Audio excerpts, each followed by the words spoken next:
So it's been 2 years since I think it's been 2 years since we sat down. Yep. It's been 2 years since we sat down and did one of these. Sitting here with lifelong friend Jerry. We had been running through the 80s. We kind of did it in a weird way that we didn't actually go in order. We just kind of jumped in the early 80s, and then we didn't. I don't know if we did 81 first or 82, but I know we have left 89, 88, 86, 85, and 84. Those are the ones we have left. Yeah. So then when we talked the other day about finally sitting down and doing another one of these, I said, well, let's just now work our way backwards from 89, 84 being our most beloved year. We'd finish up with that. So today we are on 89. I'm glad you're with me. We're doing it tasseling style. Outside. We didn't. It's not 5:30 in the morning. It'd have been better if it was. I wore my black shirt so right. I could soak up some heat. Right. So, wearing your Steely Dumb T-shirt as a shot at me. I didn't even know it said that. That's really cool. Yeah, it's weird how that happens. Yeah. So anyway, 1989. 89. So it's the second half of your senior year, and like July 1st, 1989, I know where you and I both are at midnight. We're at Jeremy Stutzman's. Do you remember? Yeah, we were. We had just went 0-2 in a basketball tournament at Roseville or wherever that thing is. Is that where we went? Got our butts chewed. Summer basketball? No. January 1st. January 1st. Christmas tournament. Oh, yeah. Holiday I'm sorry. tournament. I thought I was thinking, because we're in July, I was thinking you said July. No. First day of 1989. It's the second half of your senior year. I was just establishing where we were. Right. So a lot of this stuff, this is what's funny about 89. Not only is it the first half of my senior year, the second half of yours, and the first half of your first year of college. Right. It's seemingly, it's the end of the 80s, so it's the end of a decade. And there are people on my list that have been around and significant for decades. There's people that's brand new. There's people that pop up on my list that I didn't know who they were in 1989. Right. But I did by 91. And, now I love these. I bet I didn't listen. There's a couple albums on my list that I didn't listen to in the 80s. Right. Didn't even know who they were. So it's really a strange year, but it's a really influential year for Tony and I both, coming of age kind of. And it's actually a really good year for music. Right. I think. Yeah. It's much better than 90. My graduating year, to me, is not a good year for music. 91 is amazing, and 89 is really good, but 90 was not.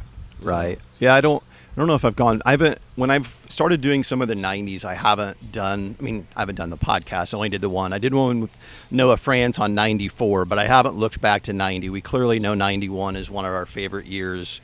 It's one of the top 2 years in my mind of music. The thing about 89 for me is, like you said, it's the first half of it, school related, is the end of my senior year, like coming to the end of this, 12, 13 years at VIT, and then going on to college, which is a humongous life change. And so, I've done music podcasts with you, obviously, and with a couple of kids. And by kids, they're younger than our kids, And it's different for us. And I was thinking about this, especially in this 89 thing. We lived these. They might listen to a song at a moment in their life, but it's different when it came out in the middle of you going through that experience. Yeah. Like, I don't know if I listen back to Led Zeppelin 2 or to the Dark Side of the Moon always, and that takes me back to, it was like we were living through when we had been given this music. Right. It doesn't take you back to when it came out. Right. It takes you back to when you first discovered it. Right. And this stuff happens at the same time for us. Right. And and when I think of you, I think of a time we're sitting in your driveway listening to The Wall together. Yeah, The Wall came out years before that. Right. So, we have a memory with it, but it wasn't like the soundtrack of that period of time. It's what we were listening to in that in that moment. So, I guess we'll do like we usually do. We'll just go back and forth. I've seen your list, but the funny thing is if we were going to do this remotely, I had a plan of something I was going to do, but I don't remember your list now off the top of my head, so it'll be a little bit more of a surprise than having it right in front of me. You said you wanted to mention 4. Yeah, I've got some things that didn't make the top 10. They didn't make the just missed list, which is what we do between 2 and 1. Yep. But there are things that I thought needed to be brought up quickly. Then let's do it. So, do you want to back and forth those? Yes. Okay. Go ahead. My number one thing that I just wanted to mention is I remember the Stones hadn't put an album out since 86, I think. Dirty Work was the last one, 86, 85. They put an album out called Steel Wheels. And like they seemed really freaking old back then, right? And like now they're in the like they literally. I think I saw something the other day like mix 81, 80, like between they're 81 and 80. Music. Yeah, and they're still making music. Yes. And Steel Wheels was like maybe one of 2 albums that came out in our younger years, and it has some really good songs on it. And I remember kind of you're like, gosh, these guys, when are they going to hang it up? And they still haven't hung it up, but it's really good. So that's one thing I thought, just a mention. Okay. The Pixies' Doolittle came out that year, and it's nowhere near my top 10. It's like 25 on my list. Right. But I still listen to stuff. It still gets played. Swing it towards you there. Still gets played at the Legion. There's still people, that younger generation, that talk about it. So it's a significant album that I think needs mentioned. Yeah. No, I had it on CD, and it's good. When I was doing the research for this, I had Aerosmith's Pump when it came out, and you look back on Aerosmith and how they weren't like kind of what they were even before we were old enough to know. I went back and listened to it. It's got some really good songs on it. It does. And it's not just like I didn't listen to Janie's Got a Gun because it got so overplayed. It was so popular. And even Love in an Elevator. But there's other things on there that I was like, gosh, I didn't give that a chance back when, I probably was skipping it. And we've talked about it. I'm probably going to say it 10 times in this talk about it later in this podcast. So good. So, 2 Live Crews, As Nasty as They Want to Be, came out that year. I probably wore that tape out at Lincoln Christian College, which doesn't sound right oxymoron, at all. Yes. What do they call that? Or I'm something. Yeah, I didn't really listen to that much till 90 and 91. And if you go back and listen to it, it's dated. It's not very good. Yeah. It's just pure raunch and filth. Yeah. But it was different. It took things a step up. Like if you owned like an old Prince tape, you're like, oh, this is bad, and then you listen to that. Yeah, I remember a classmate had it and took it on either a senior trip or maybe it was the science club trip. I mean, they were playing it headphones, obviously. Science club trip. Yeah, I remember. I think Rick Thompson had it. I think there's a picture. There's actually a picture. There's a picture in the yearbook of someone took it of like me holding it. Someone looking over they're taking the picture over my shoulder, like. But yeah, I never had it. I've never listened to all of it other than I had it on cassette and listened to it all the way through. Right. Yeah. I never have. And it's 19 on my list. Right. But my next one was Tesla put out Mechanical Resonance in 86, but it became like popular in 87. And that was like a big thing for like the people in your brother's class. Like Adria had it, Bobette had it, and they loved it. Mm-hmm. Well, so you're really waiting for their follow-up album, which came out in '89, which was the Great Radio Controversy. Yep. And I really like it. I've gone back and listened to it. It's got 3 just absolute killer songs on it. It did make my list, but it needed to be mentioned. Other than, again, how we started this. I think of Tesla. I think of the class of '87. Yep. And I'm like, I've got to bring that up again, even though we've done it before. But I think of Jason Richmond playing that love song on his guitar, right, laying on the floor at Lance's house like 1 o'clock in the morning. Yeah. Everybody else is falling asleep, and he's playing that acoustic. Yeah. Yeah. It had. That's number 16 on my list. Yeah. It was a good one. I'm going to mention one more, and you're not going to like it, but this is Garth Brooks's debut self-titled album, which changed music for everybody, and it has 3 or 4 really good songs on it if you like country music. I wanted to hate Garth Brooks really bad, and I did for a long time, but I don't anymore. And that's actually, it's not his best album, but that's a good album. It's funny because you know that I don't like him, even though I do listen to a ton of country music. I've bought a lot of country music on vinyl since I, did what I told you I would never do and started buying vinyl again. And the thing that bothers me about him is if I wanted to give him a chance now, he won't let Spotify have his music. Because when I saw that on there, I'm like, I can't even listen to it. Because, well, I guess I could have gone to YouTube maybe or something like that, but I don't always think of that. I noticed that too. I could find he's one of the very few artists that you can't get anything like other than like what you said. My last one is, I'd be remiss if I didn't shout out Tone Loc and Young MC at a time when rap really hadn't, like, Run DMC was 86 with Raising Hell, and it'll be one of my top 3 from that year. But like, it was just different. Like, it was becoming more mainstream for a couple of kids growing up in the middle of Fulton County. Yeah. One of the first CDs I ever bought was Loped After Dark. Wild Thing was popular in the spring, like in the spring of my senior year. I bought Highway to Hell on CD by AC/DC and Tone Loc's Loped After Dark in the same purchase at Rockin' Robin's.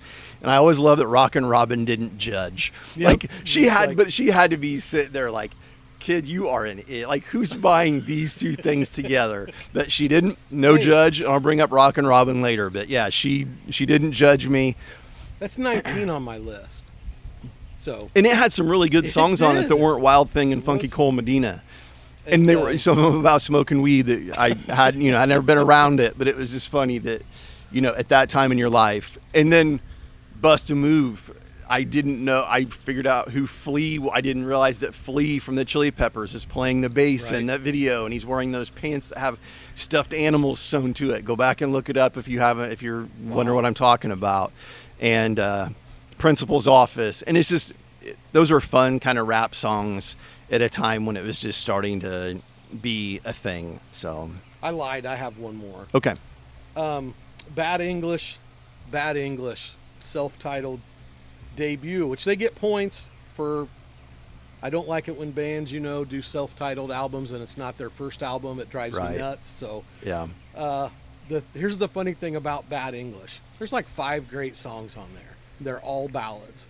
If you know anything about Bad English, the lead singer of them, I think, is John Waite. It is. Who was a guy that was known for rock ballads. He was in the 80s. He was in the Babies, and he also had his own solo album. For a while. Yeah. And he's trying to I'm missing you. That one. He's trying to reinvent himself. They all grow long hair, and they put this album out at the end of the hair band. It was just like the death rattle was happening, and you put this out, and his hair was like a mullet. He just looked stupid. All their videos were like showing them backstage, high five, all these good times at concerts, and they hadn't toured yet. Right. So it was all fake. It was all from different angles. There was like 9 people in the crowd. If you go back and watch any video, you're like, this is a good song. And this is bullshit, is what you're going to say. You're going to be like, this is all fake. They just tried to manufacture everybody into thinking that they liked them. Yeah. And it was too late. Yeah. And that's John Waite for you. And he waited too long. And the funny thing was, I went back and listened to it, like, because I saw it on there. I'm like, well, I don't even remember for sure. It was like, When I See You Smile, right? Isn't that on there? But then there was like a couple other things that were good that I had forgotten about, you know. But yeah, they got on the sheet to choose from, but they didn't make either list. So 21 on mine.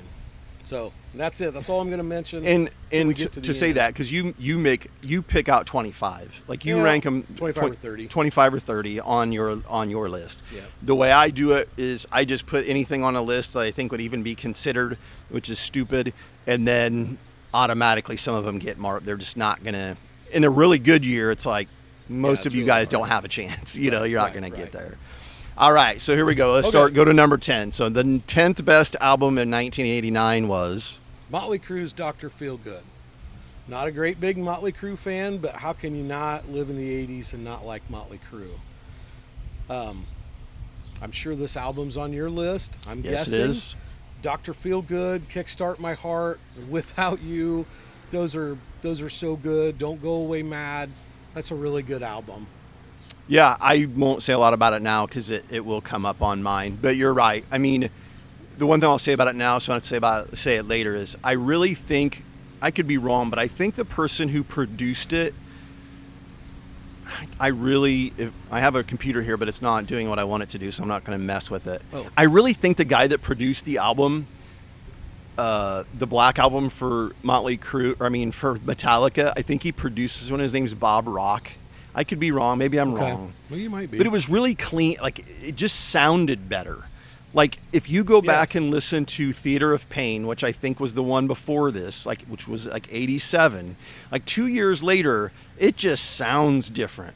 Like Kickstart My Heart, it's a really good album that it sounds really, really good. Same old situation. Rattlesnake Shake. Yes. All right, we'll go talking about it. Go ahead. Number 10 for me is Paul's Boutique by the Beastie Boys. The Beastie Boys' second album, it was a flop. Like, after License to Ill, it looked like they weren't going to make it. Like, I watched the documentary they did for Apple TV, and it was panned and didn't sell well.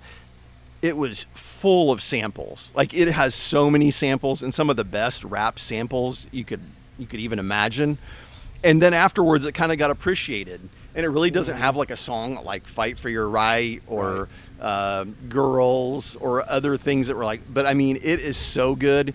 It has Eggman, which was used in a Nike commercial. It's actually the one when Chris Webber is in the barbershop and he shows the video of him dunking on Charles Barkley. Yep. Remember that one? Yes, yep. High Plains Drifter was really good. 3 Minute Rule has one of my favorite inappropriate rap lyrics in it, like taking a shot at somebody.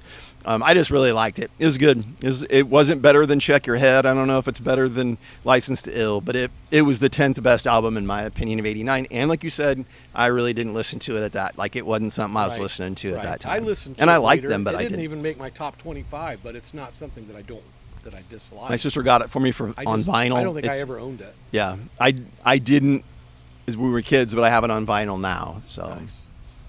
Number 9. Right, number 9. Girl, you know it's true. Milli Vanilli. And I don't care what happened or how they did it. Right. That album was really good. Yep. And I listened to the shootout of it. That was a good album. I had it on CD, and I remember when it was on Friday night videos. I would get home from Rhonda's, because obviously we were dating then, and we were kids. Yeah, all of the controversy about them and whatever, but Blame It on the Rain. Right. Were we ever going to go see them in concert? Did it matter to us what they look like? Most people I've never seen anyway. No. Right. Exactly. So, for the radio, right, I loved it. And if it was the other guys that made those songs, they were bangers. Yeah. That was something else. Yeah, I had it and listened to the hell out of it. You're right. Me too. I really did. My number 9 is kind of a surprise in a way as I went back and did the research. Rhythm Nation 1814 by Janet Jackson. Wow. It's really good. And there's a kid who graduated from Line Central a couple years ago. I've done podcasts with Caleb, and I talk all the time. Caleb's a big Michael Jackson fan, and he's asking me the other day, we were talking about Thriller and Bad. Well, I'm throwing the gauntlet down now that Rhythm Nation 1814 from his sister is better than Bad, the album Bad. Really? All right. It's so good. It's got Rhythm Nation. It's got Miss You Much. It's got Love Will Never Do Without You. It had that song Escapade on it. Mm-hmm. It had a song called All Right on it. It has a song Come Back to Me on. It is so good. Like, you sit there and listen to it and you're like, this is amazing. Like, she killed it again.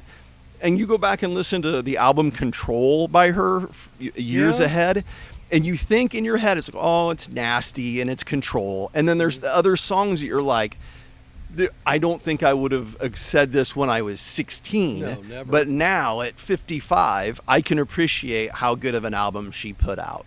I guess I need to go back and listen to her because I probably never gave her a chance. And MTV helped. She was on MTV 24/7 back that first year, Right, like but I your didn't senior have year. MTV then. Yeah, well, it would have been when I got to Western. So anyway, Right. if you haven't listened to it in a long time, go listen to it unless you absolutely hate her, and then you shouldn't hate anybody. But Yeah, you anyway. should not. Should not. Number 8. We're ready for number 8. Number 8 is Pretty Hate Machine by 9 Inch Nails. And of course, I wouldn't have listened to this probably not until 91 when Chad introduced it to Right. me. And I'm not as big a 9 Inch Nails fan as he is, or as a lot of people are. But that's a really good album. That changed music, forever. That's one of the albums I'm talking about that came in. That's like, this is 90s music. It just happened to come out in '89, Right. and so it's contributing to the death rattle that people like Bad English are going to feel in a couple of years. It didn't make my just missed, and it didn't make my list. But it's not that I don't like it. You're right. We were introduced to them from Chad, by Chad. It has some great songs on it. Not that there aren't other things on our list that may be borderline anti-religion or whatever. Things that at times that back then you weren't so sure about because you hadn't heard stuff about it. More specific than like when we were growing up with "Shout at the Devil." Right. Like If you get they're satanic not music, they're that not was the easy same. to identify. Right. It's not the same. This was real. This Right. wasn't for show. Right. Yeah. But Ring Finger is amazing on there. Head Like a Hole. Down Something I Can Never Have. Yeah. Yeah. It was one that was difficult for me to cut, but I cut it. And I like them. It's just, I don't know. For me, it was hard to put it on there. Number 8 for me is one that will be later on your list. Sonic Temple by The Cult. Nice. Made your list. I love Firewoman. Firewoman was obviously your introduction to it if you were not a Cult fan, like you weren't already listening to them, which is just an amazing song. And it's one of those if you were a real big Cult fan, and you wouldn't say this, but oh yeah, of course you. Yeah, but I'm sorry. It was just, if that's your introduction, that's a good introduction song. Yeah. It's a good song. Edie's obviously on there. It's really good. Sweet Soul Sister. And then the last one I wrote down of my ones, and I like more of them than this, but I had enough space to write down 4. Song Soul Asylum. Yeah. Do you like that song? Yes. I was listening to Soul Asylum at work when I was doing my research 2 weeks ago. And here's what I dubbed that song. It's a song that you can't turn it up loud enough. Like when it comes on, you could just continually turn it up because it's that good, the way it builds. If you don't know what I'm talking about, if you've never listened to The Cult or you've listened to Sonic Temple and you skipped over that like I would have, listen to Soul Asylum and try not to continue to turn it up louder. You know how it is at a school in the summer. Yep. Nobody's around, just the janitors. Just crank it. And they'll walk by my room and I'm just blaring this song as loud as the speakers that I have in my room will take it. Well, I'm going to talk about it a lot more later, so I'm not going to say anything else now. So number 7. Number 7 is one that maybe has not stood the test of time, but I loved it so much then. Alice Cooper's album Trash came out that year, and it kind of is trashy. It just seems like a white trash hard rock album with songs like Poison and House of Fire, Spark in the Dark, Bed of Nails, even Trash, Hell is Living Without You. And I say all of them because I liked every song on that and listened to that stupid album over and over and over again. I probably didn't listen to it until 1990. Yeah. But I listened to it so much. That came out in late July of '89, and that made me an Alice Cooper fan. I thought he was dead and gone. Yeah. I really love the song Poison, and I think a long time ago I had listened to it, the rest of the album, maybe gone through it, and we've talked before in our other podcasts. It's been a long time since we've done one. We've talked about what being an active listener is, and you're an active listener, and I'm not. Right. I'm the kind of person that if that was playing, there probably wouldn't have been a lot that would have caught my attention. So that's why it really didn't get on mine. But the song Poison's fantastic. Yeah. That's like an absolute. That's got to be, if you're on an 80s playlist, it's got to be in there. That song charted, and that was the first song for him to chart since like 1977. Right. So 12 years. Yeah. That's just, I don't know, crazy. Yep. My number 7 is Journeyman by Eric Clapton. It's one that I had on CD.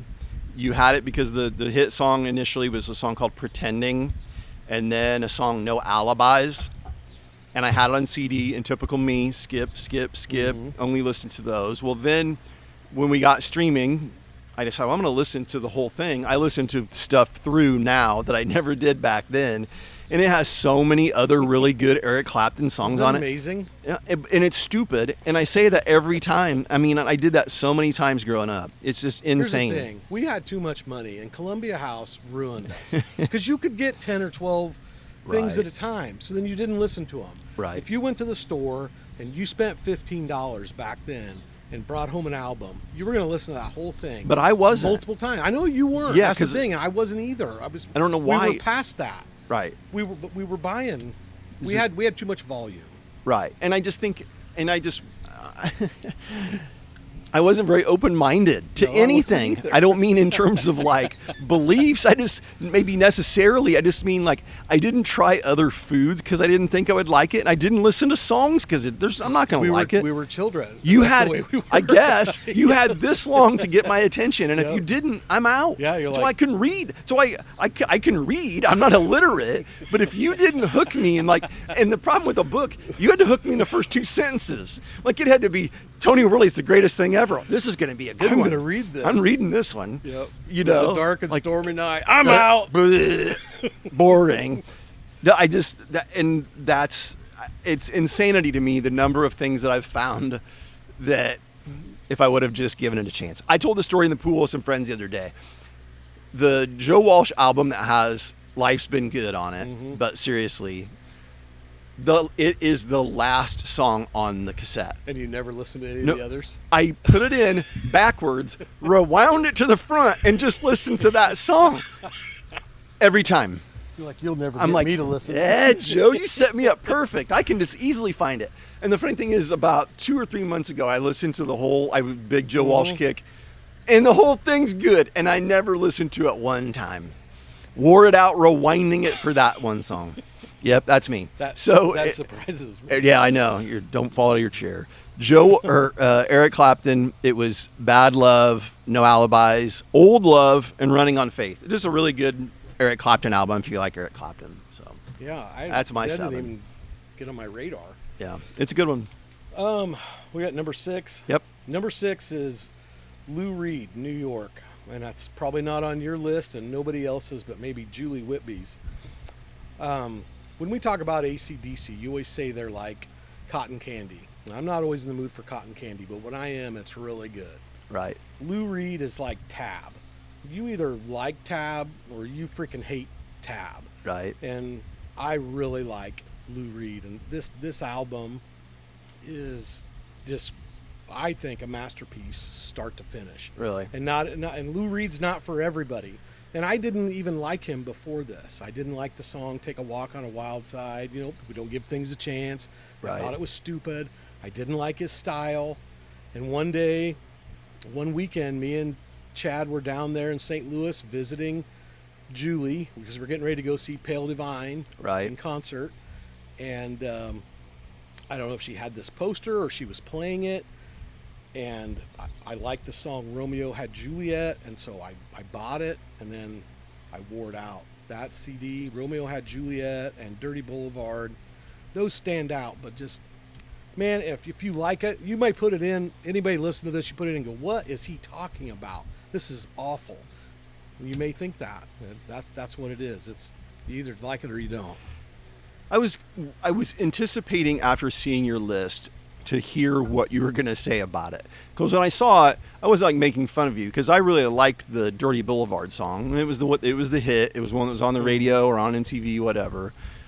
But like, I think I have listened to it, and it's not that I don't like it. It's just none of it makes me go, yeah, I want to listen to this again. And because that's what you kind of said. Yeah. And if you've listened to his other albums, some of them are like really, I can see the cover in my head, but I'm not even going to misspeak, and I know what I know what I'm thinking of. And I've listened to some of those other stuff, and I've listened to the Velvet Underground. Yes, I love that. And the Velvet the Underground movie got me going on right, kind of too. kind of psychedelic. but this album really isn't that psychedelicness, but I don't really have anything against it. It's another thing I probably should go back and listen to it again and give it a chance. My number 6 is funny because it has the best backstory maybe of any album I've ever owned. Mother's Milk from the Red Hot Chili Peppers. Wasn't sure about the Chili Peppers, whether I would like them. And this is, I've told it before to you.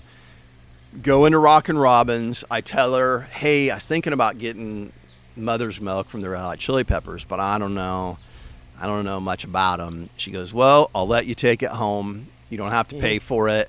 I'll trust that you won't tape it off. And if you like it, come back and pay me for it. If not, I'll just take it back.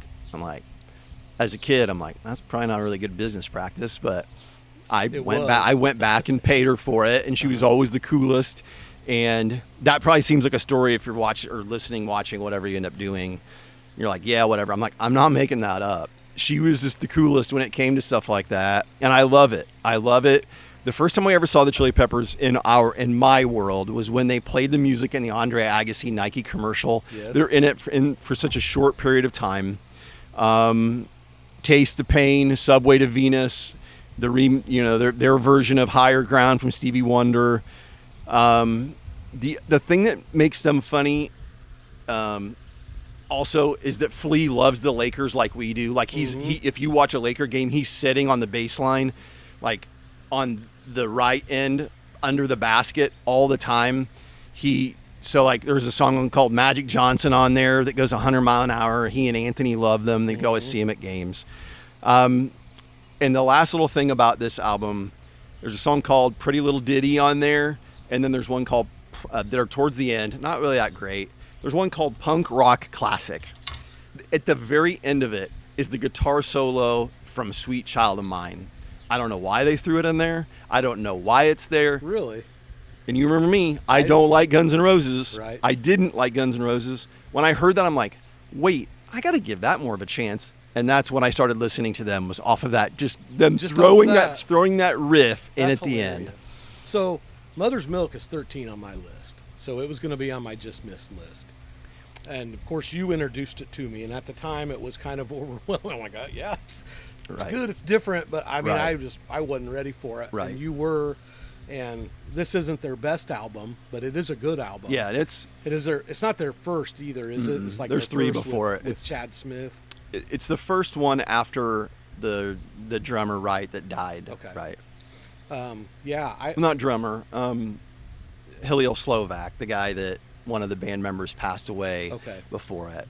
They had a drummer. The drummer before that was a guy named Jack Irons. Anyway, you're right. This version of them, this was right before Blood Sugar Sex Magic. Maybe Robin thought you would like it because you just bought Tone Loc and Highway to Hell at the same time. Right. She was like, well, "This is perfect." like this kid. He's all over the place. He's all over the place. The other thing about him too is I forgot. You got to mention. They had a song on the soundtrack of. Actually, Taste the Pain is on the soundtrack for Say Anything, one of the best 80s movies of all time. Mm-hmm. It's on there. Got that movie poster on my wall. One of the best teen movies ever. It is. So good. First 7 words of every great success story. So good. Nobody thinks we can do it. Such a good movie. All right, so we're getting into the top 5. Yep. So here's the amazing thing.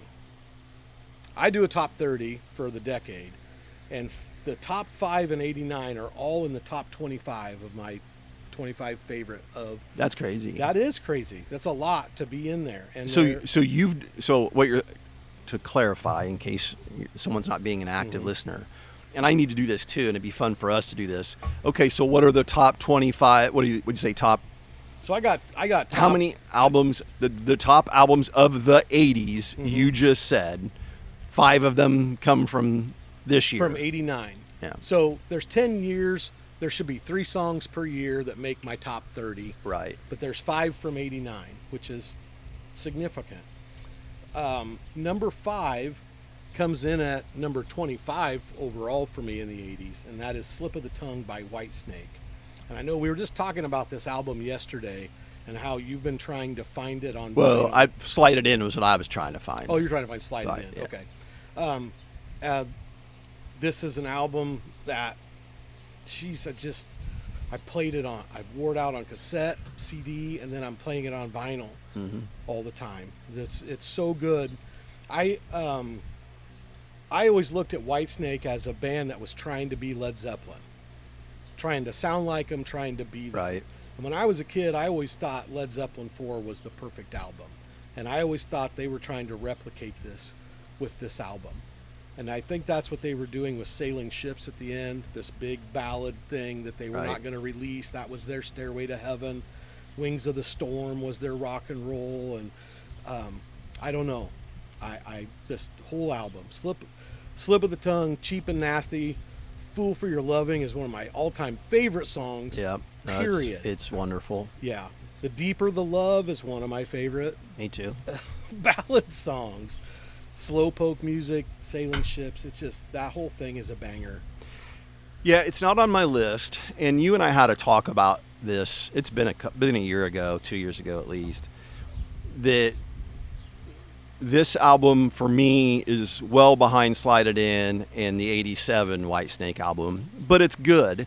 The band had changed. I'm fairly sure Steve Vai plays guitar on it, which adds to it. Yep. So like Steve Vai is amazing. Played with David Lee Roth when he first left Van Halen. But yeah, Fool for Your Lovin', that's a classic Whitesnake song, as is Deeper the Love. Yeah, I like it, just didn't make it. It didn't make my list. Is that your third favorite album of theirs? It would be, I think, because I don't think. Did they all come out in the 80s? No, some of them, they were around earlier than we would have thought they would have been around. I know. Like Snakebite and... Yeah. Yeah. But we didn't really discover them until 5th grade. I Fifth didn't... or 6th, wasn't well, that? because Slide It In came out in 84. It's another reason why 84 is a great for me, because I love Slide It In, obviously filled with nothing but sexual innuendo, and it's not because of that. It's got some really, really good songs on it, and I love his voice. It's just a great album. So, yeah, it's not on my list, but I definitely appreciate it. Number 5 for me is where when we were growing up in music, like, I'm all over the map. I've had Janet Jackson on here, Clapton, the Chili Peppers on. The Fine Young Cannibals, the Raw and the Cooked album came out that year. Did it really? And it's like, you think to yourself, you really have the Fine Young Cannibals on your 5th. The song She Drives Me Crazy, I could make an argument that's one of my top 10 favorite songs ever. I love that song so much. So fitting. Never skip Rhonda, it. Yeah, and she does drive me crazy. Absolutely. And she started driving me crazy around that time period. I had it on CD. The guy that I buy vinyl from, Reverberation Vinyl in Bloomington, if you're looking for a vinyl place in Bloomington, go see John at Reverberation Vinyl. He had it one time, and I'm like, I didn't say to it, hey, could you hold it for me? And I wished he would have. He's like, yeah, man, that one hardly ever comes around. And I'm like, of course he'd say that, because we just joked yesterday about, I didn't think I'd ever get Power Station. Your brother runs over and gets it for me, and I've seen it 10 times. Crap. But Fine Young Cannibals, the Raw and the Cooked, I think they've had like 2 or 3 albums total. This album blew up in '89, the spring of the year. Don't Look Back, I'm Not the Man I Used to Be. I just love it. I can listen to it. It didn't make my list at all. It wasn't on my radar. Good Thing is on there. That was another hit. You would know it if you heard it. Yeah, I know it. I bet you I glossed over it because I never would have listened to the album. Right.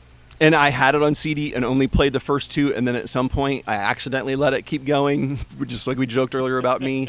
And there are some, and I went back and I've listened to the whole album multiple times in the last month, just because it's that good.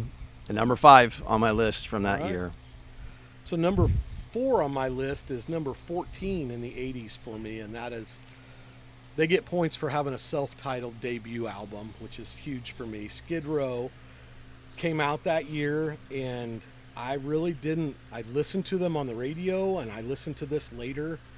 One of my greatest memories is going and seeing Guns N' Roses and Skid Row in '91. That album, man, I started listening to that album after I saw them, and I fell in love with Skid Row. And it's metal. It's not your '80s hair band. It was heavier, and I liked that. And songs like Piece of Me and Sweet Little Sister. obviously 18 in Life and Youth Gone Wild, I Remember You, those were remembered, but I like that whole album. And obviously I liked it better than Slip of the Tongue. Right.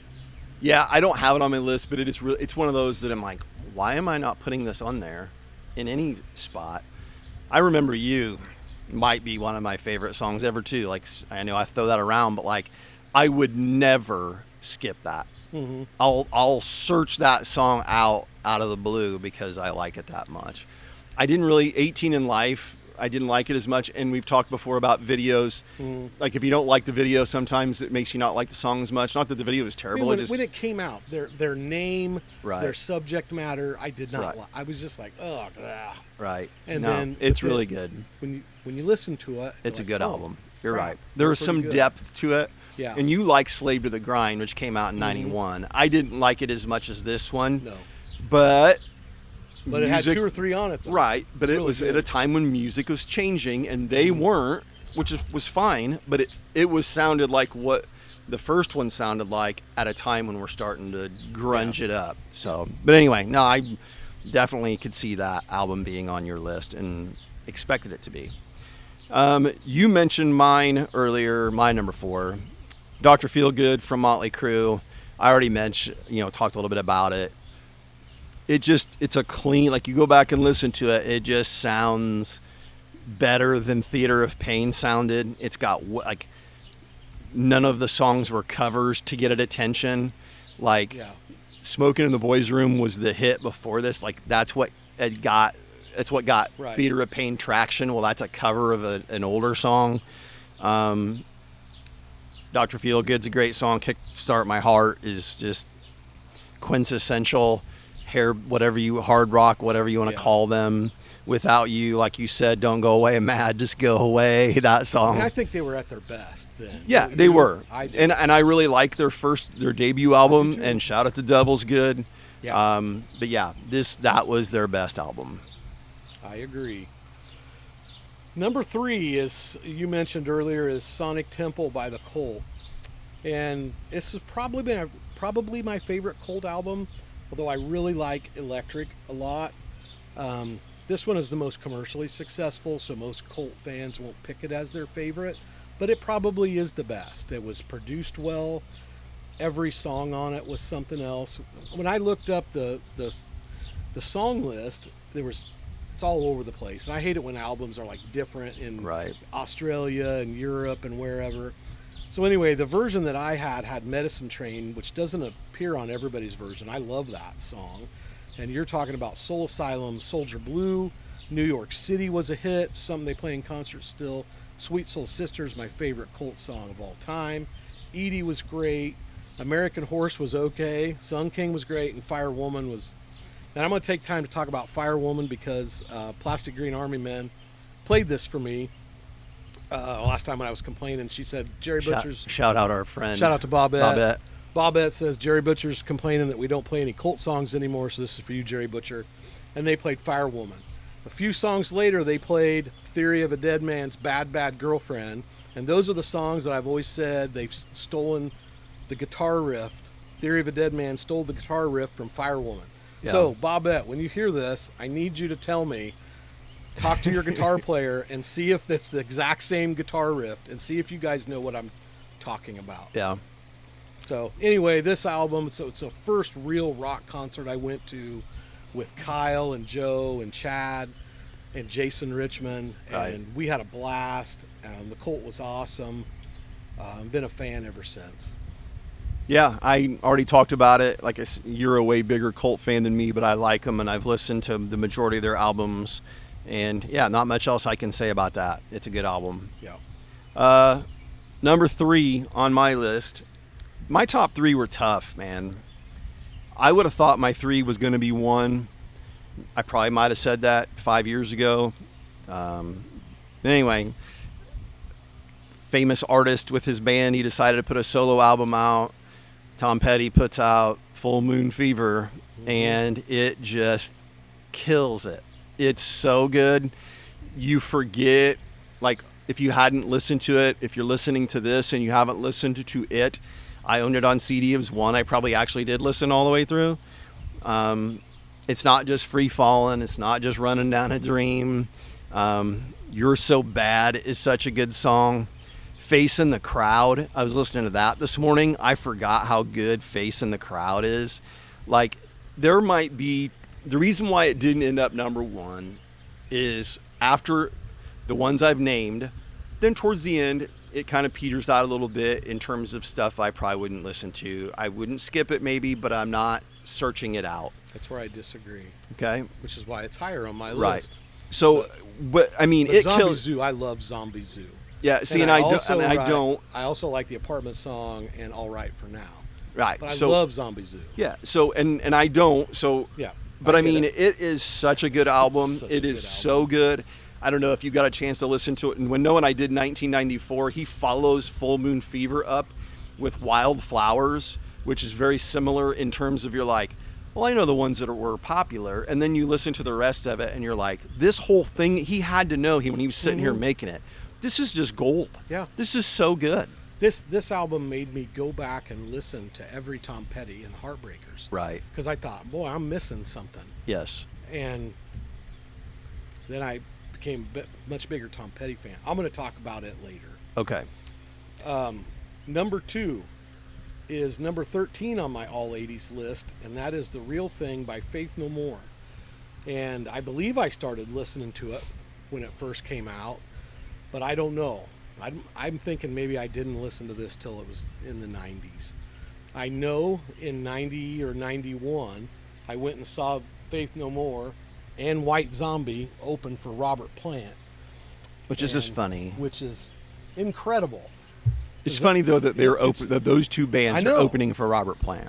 And at the time, White Zombie had just released Thunderkiss 65 on MTV, and those guys, Beavis and Butthead, were going crazy over Right. it. But Faith No More had been out for a while, and it was typical. 6 songs, and they were done.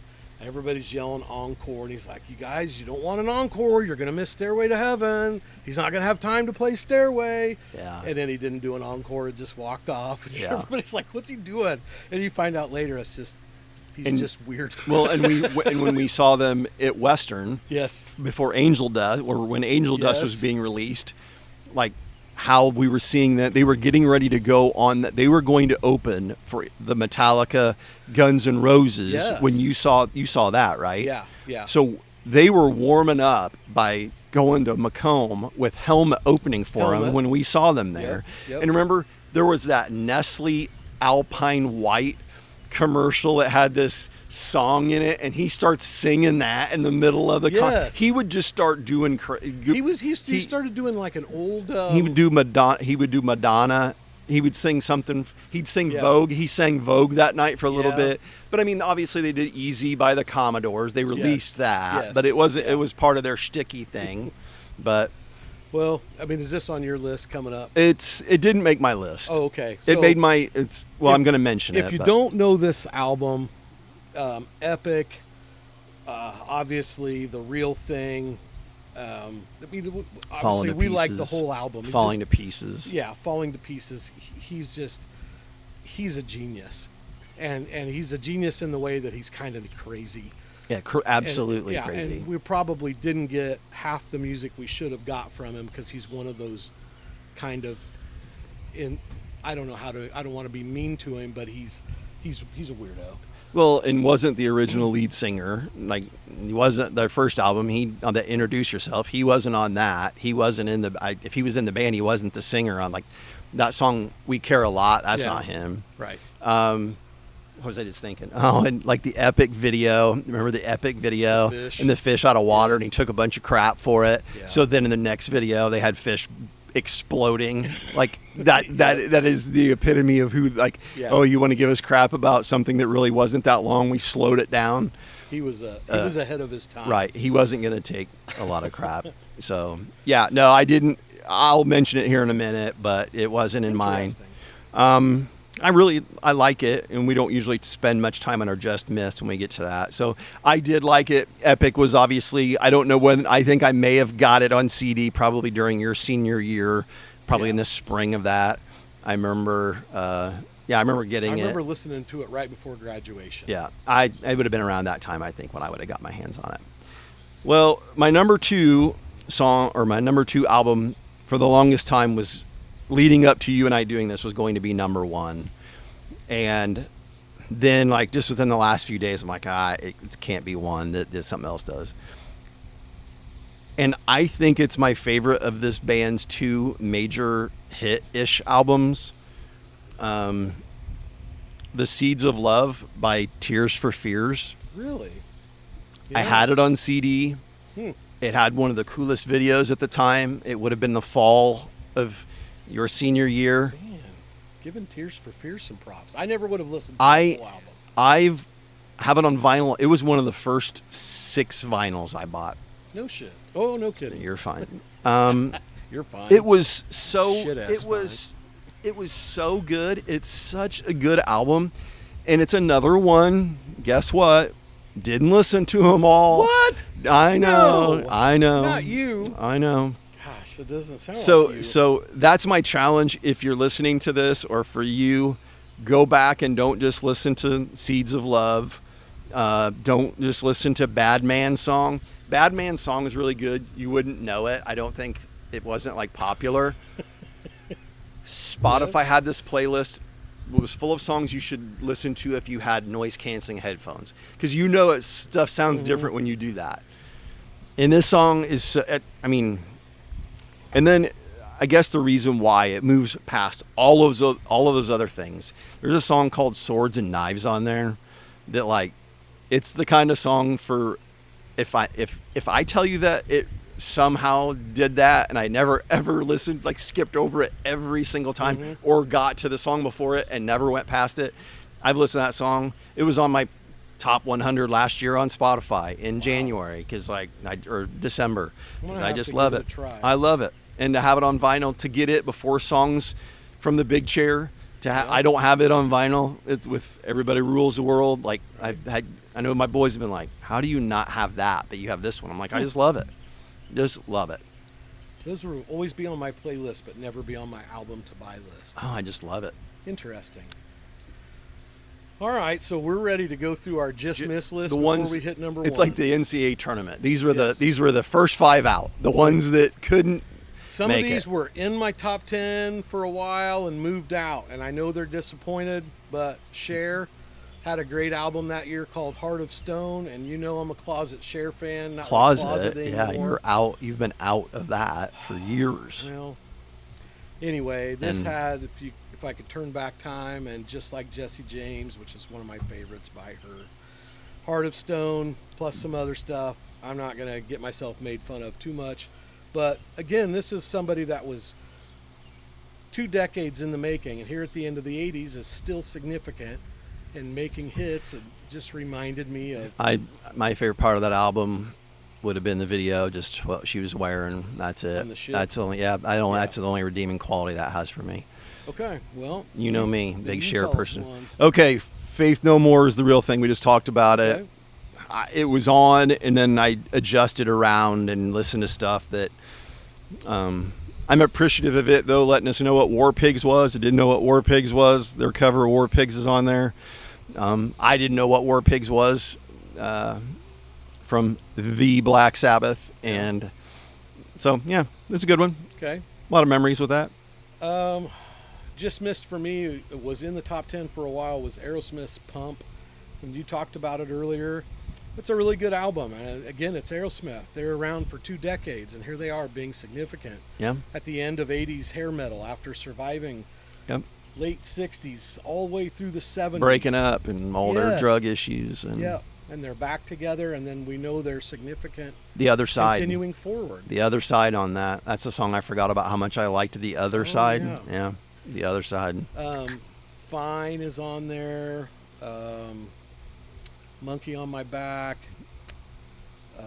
Love in an Elevator is still a really good Yeah, song. I mean, obviously. I know it's popular, and I know the video is on MTV 24/7, but The Other Side, Love in an Elevator, Janie's Got a Gun. It was a good album. Yep. And it's awesome that they were still around. You poo-pooed it as we went through the 90s because it changed. We changed our taste in music, but yeah, like I said, I went back and listened to it. I'm like, you know what, this is pretty damn good. For me, The Cure, Disintegration. It was on my list and then finally got bumped off. But The Cure wasn't a big thing. Like, it was just, they were bigger, just not where we were. Like, we didn't get, like, when I got to Western, someone on our floor, like, dressed like Robert Smith. And if you know what Robert Smith looks like, hair all over, looks like he's dead. Yeah. And I wasn't around that kind of music. Chad went through that phase. Yeah, and we just, Chad looked like Robert Smith. He put on some extra weight and wore all black clothes and pasty white makeup. But lullaby, love song, like it has some real. It's real love song on it. Yeah, I love The Cure. I really do like their music. I like a bunch of Cure songs, but I never could like them. Yeah. The next one close for me was Mother's Milk. We talked about that earlier. I won't talk about it anymore. Okay. Next on mine is Madonna's Like a Prayer. Oh, yeah. Like a Prayer. That's a good one. Again, if you're talking about songs that, Madonna obviously didn't always go with our maybe beliefs at times or how we were raised. Mm-hmm. I like that song, but I also like the other songs that are on there. Keep Together is one. There's one called Love Song that Prince was on that he actually was a part of. And if you've never listened to it, I challenge you to tell me you don't go, oh, yep, I can tell he was on this, because it's, well, other than he sings a little backup in it, but like just the way it sounds musically. Is Cherish on that? I think Cherish might be on that. It's a good one. I love Madonna. Yeah. She doesn't always get into the top 10, but I love that one. You don't like it when I use soundtracks. Nope. But the Little Mermaid soundtrack came out that year, and it was a huge hit, and it was all original, so I think it should count. And I owned it, and I don't care what you say. You can do what you want on here. You can. All right. At least you're not being like one of our other friends who, for number one, I have a 5-way tie. Yeah, you can't do that. Yeah. No, that's illegal. Someone may or may not have done that with me before. Yep. My next one is actually a soundtrack too, but it doesn't count as a soundtrack in my mind because he wrote all the music for it. Batman soundtrack from Prince. Oh yeah. I love that. That didn't make my list. I love that. I love that album. It's got some that aren't as good as others, but like Bat Dance, can't tell. You can't listen to Bat Dance. Arms of Orion, the love song with him and Sheena Easton. Party Man. And of course it's got little clips of the movie in it, and you can say you don't do or don't like that, but I do. It's a good album. Yeah, that was a good one. My last one was Twice Shy by Great White. Listened to that a lot, and it never made my top 10, but it's always kind of hovered around 15. That's where it sits. We went on vacation with Nick Francis' family. He was a little kid, obviously. He was like in second grade because I was a senior. And we listened to that. Twice Shy. Is that what the song was? Was that the name of the song? The album was Once Bitten. The album's Once Bit, but the name of it, Once Bitten, Twice Shy. Babe, because that's how the song goes. Yeah, I got to look it up now. I didn't think I was going to get asked about that. It's the only thing I didn't have notes on. What did you think about when they burnt that bar down when they were playing? They put off their pyrotechnics. Remember that story? Yeah, that was a bad deal. Yeah. That was how they were popular later in life. All right, what was your last one? My last one has to be on here, even though whatever you think about this guy or not. Don Henley put out The End of the Innocents that year. Did. And it's got a couple, 3 good songs on it. But The End of the Innocents, we were playing that song at Rhonda's apartment that she got the summer after I graduated. All my friends you weren't there because you weren't going away to college. You were still in high school. But like Q and Billy were over, and that song kind of fit with that summer because things were never the same. Like it changed. Like that was the end of that phase of my life in terms of running around with the same people. And I remember that night, like I said, if this was Saturday night, Sunday morning, everybody, the people who were going away to Champaign or Bradley or Iowa or wherever, like, it was never like that again. Yeah. One of my friends said that night, like, why are you guys getting all emotional? I'm like, he's like, nothing's going to be the same. It never was, and it never was. Never was. And I mean it not to be like all. And that album marks that night for you? Because I love this album. This album's 18th on my list. That song definitely. That song was the song that one of the songs that was played before everybody left, and it's 15th on your list, isn't it? Yeah, it's pretty close to mine. Go ahead. It's sappy sounding. Yeah, but no, I I get mean, it. but at 55, I was right in that moment. At 18, it never was the same. They'd come home on the weekend. It's not the same. I mean, we stay in contact with one another, but some of those people, I don't. No. And not because I don't still love them and wouldn't, if they called me right now and I could help them, I wouldn't. But I had the locker, it was me, Peggy Welker, and Billy for 6 years straight. Yeah. And nothing between you and Peggy's been the same never. Since that album came out. Other than when I would tease her and I'd see her at Walmart. Yep. Sweet person. I know exactly what you're saying. And I don't know if we sat down and listened to that today, if it would have the same effect. I don't know if I would miss those people or if I would just be like, yeah, you were right and things are better now. Yeah, I mean, I knew, as we've talked about, maybe not on here, but like, I loved high school. I loved those years. I didn't have a bad experience. No. Like, I loved it. And I didn't like college. And going to Western, it bummed me out. I walked around with my head down because, two peas in a pod. When I say that I was a big fish in a small pond, I don't mean that I was important. I mean, you just knew everybody. Like, you didn't walk through our halls and not know every person, even the underclassmen. Yeah. And you got to Western. If it hadn't been for Rhonda and Amy and I having my first class together, doing it on purpose, you wouldn't have, you'd walk to there and not known anybody and then sit there. And then with nobody that you knew. Yep. And then you went to your next one and you knew nobody. And that's why when we were talking at the very beginning of this, why music plays a part in us going back to those moments.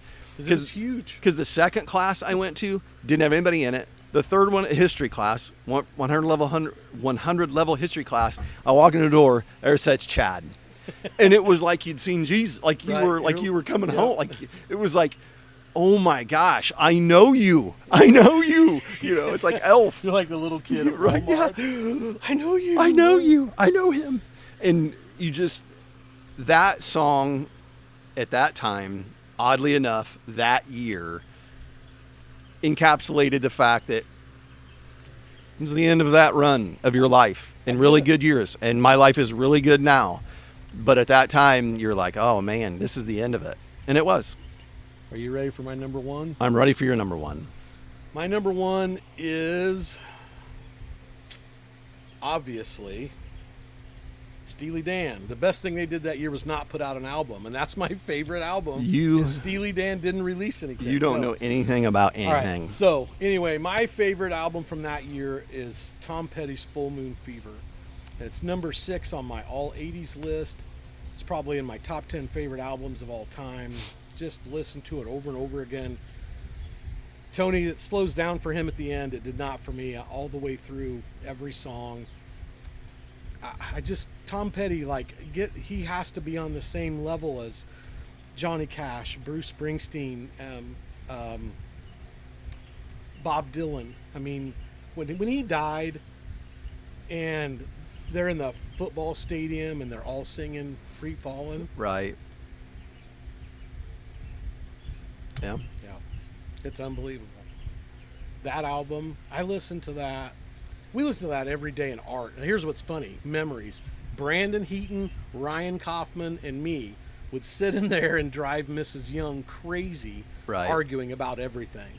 But we could agree on this, on music. Right. And I just saw Brandon the other day, and I hope Chaka's okay. He was in another accident. But this album just... it stood the test of time. I mean, I mentioned it earlier. It is unbelievably good. His other albums that he made with the Heartbreakers, all of them good on their own levels. Some of them a lot better than others. But this is one of those albums that I like to think of it as it just punches you in the face immediately. Mm-hmm. Like it starts, like the first chords of Free Fallin', when it begins, you're like, oh, this is going to be good. Yeah. And then it is, and it doesn't let up. Yeah. Like, you can think of some of your favorite albums, even some of your favorite albums, that you might get to song 3 and you're like, you still like it, but Yeah. it doesn't. But I mean, it just goes on and on. Like, what I mean, you've got your computer up. Like I said, mine's being being difficult. So Free Fallin', and then like, And then you want, like just the order. then I Won't Back Down, and then, which is amazing. That 1-2 punch is amazing. Love is a Long Road, A Face in the Crowd, which is good. Running Down a Dream, and I think that ends. Is the that first 5? side. That's 5. Right, and then he does the silly thing where he yep. he tells you to flip it over. Right, to flip it over, And which then I love, by the I'll way. Feel a Whole Lot Better When You're Gone, which is amazing. You're So Bad, which is amazing. Depending on You and the Apartment Song and All Right for Now are good. And then Zombie Zoo, I love Zombie Yeah. Zoo. So again, like I said, but you just, if you tell me you and I are gonna make an album, and the first 5 songs everybody's gonna be like, Everybody's going to love. And the first 2, by the way, are going to be stadium. They're going to sing it long after you're dead. right, people are gonna cover it. Like, I don't know if Yes. have you heard John Mayer cover it? John Mayer's cover of it is so good. It's still not it, obviously, but like, that album is something else. It really is. Yeah. And like I said, how I could find a way to push it beneath the Tears for Fears album that you never listened to, I don't know. It's just what I like, it's but I your love list. it. But right.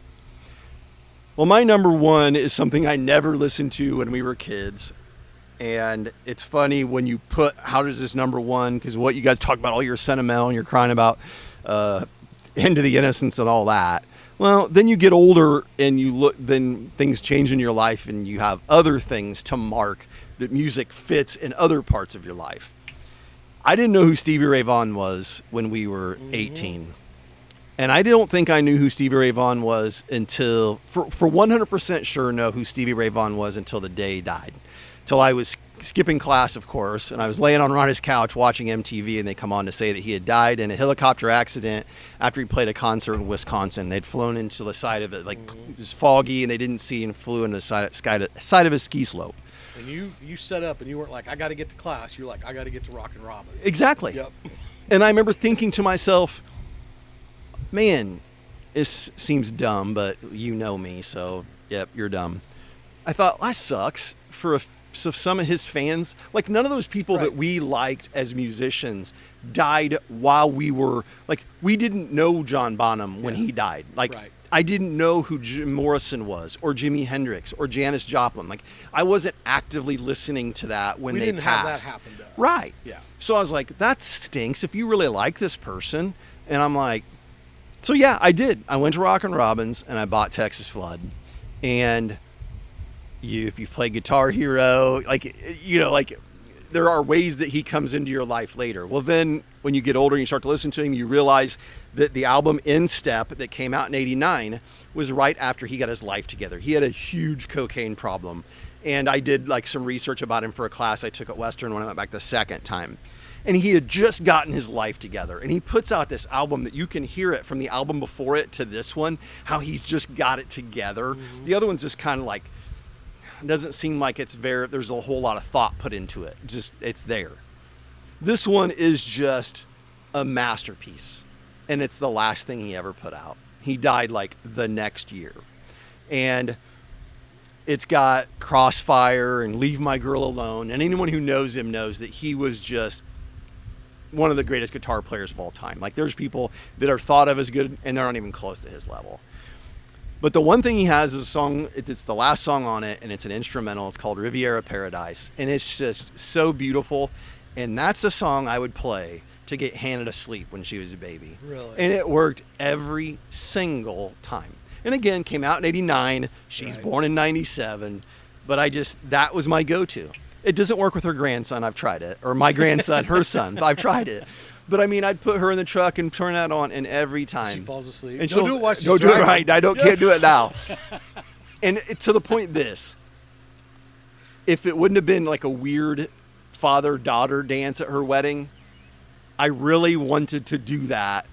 Partly because that was like I said, that was my go-to. Yeah, that was me. That was her song, our song together. from a guy that, like I said, died unexpectedly, that he really wasn't supposed to be on that helicopter. Right. It was supposed to be other people, including Eric Clapton, but they decided, Clapton's like, well, I'll wait. I don't have to get where I'm going. And he's like, oh, I really want to get where I'm going. So and he was just getting ready to blow up, just blow up. And Matt Rumler and I did a Stevie Ray Vaughan 101 where we hit on songs that other people, because he and I just absolutely love him. He'll send me random videos on Facebook all the time of Stevie Ray Vaughan. So he's my number one. Every song on it I would listen to, and it came to me at a different time in my life. And in the 90s when we were going to Rod's, even that's kind of when we were going to Rod's. I know. And Chad and I just fell in love with them. And so when you look back at this list, you see rock, you see rap, you see people that have been around for decades, music that has started out, it hasn't even really taken off yet. Right. You know, albums from people that's not their best album yet. People that are dying, of a whole generation of music that's getting ready to die. Right. And we're getting the last of it that's really good. And some people that actually survive it and move on. It's really interesting list. Yeah, I'm so glad. I love doing these. I look forward to us doing this. Like spending I've already started doing 86 and 85, and you mentioned, you can't see it if we even get to show the video, and you obviously can't see it if you're just listening, but I got the big speaker that you have in your house from Walmart that I use, and I'll put stuff on to prepare for this. It's like, I'm so glad that music is such a part of our childhood and who we are and our bond together. And it does. We lived through these things. And I think, and again, like I said, it's fun to talk to a kid that is 18, that's finding the things that we loved when we lived through it. It's just a different, and here's babbling, but go in the next week and make a list of the top albums from 2023. And I'm not even running it down. And I don't mean it as a running it down thing. I really don't. I honestly tried to do that recently. Like, go back to 2023, go to Wikipedia's list of what was released, and find. I'm not just picking on that year. I'm just throwing out a year in the last 10 years. You can't find 5 albums. You can't, and it's not even. We're not being grumpy old men sitting, on the porch. It's just because I did that recently. For 1971, the year I was born, and you start looking at the stuff that came out in some of those years, holy smokes. So is somebody that's a senior now, are they going to be able to do this someday? Or is that the way music is now? Or is it just that we don't listen to it anymore? That's why there's only 5. Right. But then you look at the kids that we know, and you work, obviously, if someone's listening to this doesn't know that you're a high school principal, you're around kids, you know what they listen to. Yeah. I know what the kids that I'm around, they're in my class, what they're listening to a lot of what we listened to or what we listen to. It's like I said to you before we started, the boys and I sat out here the Saturday before Father's Day, and we were going through stuff, and we were drinking, but luckily I wasn't being like combative, I wasn't being difficult. Tony. I was like we were just having a good discussion. And the number of times, and I'm sure Andrew's done this to you, but they're like, yeah, I remember when you played that all the time. Like, I love that. I listen to that all the time now. I'm like, I remember we'd wake up and you were playing that or this or that. I just going through random different things and how that has influenced theirs. Because my dad didn't influence my taste in music, because he really didn't.